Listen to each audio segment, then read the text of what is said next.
Et chaque 9 décembre, la Journée internationale de lutte contre la corruption rappelle l'importance de sensibiliser face à ce fléau. En Côte d'Ivoire, la Haute Autorité pour la bonne gouvernance a marqué cette journée où les jeunes ont été appelés à adopter de bonnes pratiques, comme nous le montrent Salif Yalekwe et Bobby Philémon dans ce reportage.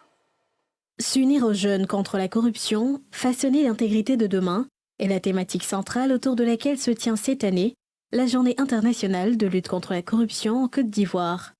Une initiative de la HABG, la Haute Autorité de la bonne gouvernance, qui à travers cette journée officielle tenue à la primature, sensibilise les jeunes. Le développement durable est incompatible avec la corruption parce que précisément la corruption corrompt le développement. Face au fléau de la corruption, vous pouvez être une force puissante de changement et la nation attend beaucoup de vous.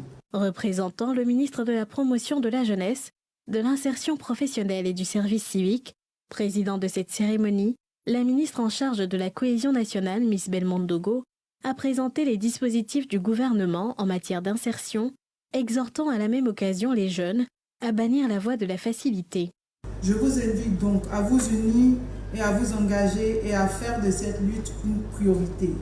Chers jeunes, mesdames et messieurs, l'avenir est entre vos mains. Faisons en sorte qu'il soit un avenir d'intégrité, de justice et de prospérité pour tous.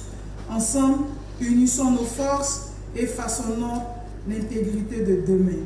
Dans le cadre de cette journée marquée également par plusieurs communications, une centaine de jeunes a été formés sur le dispositif anticorruption. Ces auditeurs ont reçu les parchemins dénommés le Pass Intégrité. Ils se disent prêts à s'engager dans la lutte. Il est important de lutter contre la corruption parce que la corruption, ça ralentit le développement. La corruption a des conséquences néfastes sur le développement du pays. Donc je pense qu'en tant que jeunes, puisqu'on a besoin d'avoir un bel avenir, d'assurer notre avenir, donc ce serait nécessaire pour nous d'aider ceux qui s'occupent, les autorités qui sont devant, qui s'occupent de la corruption, de pouvoir les aider aussi parce que c'est nous les acteurs. La stratégie nationale de lutte contre la corruption a pour but de hisser la Côte d'Ivoire au rang des pays les plus intègres, avec un score de 50 sur 100 au niveau de l'indice de Transparency International, contre 40 sur 100 actuellement.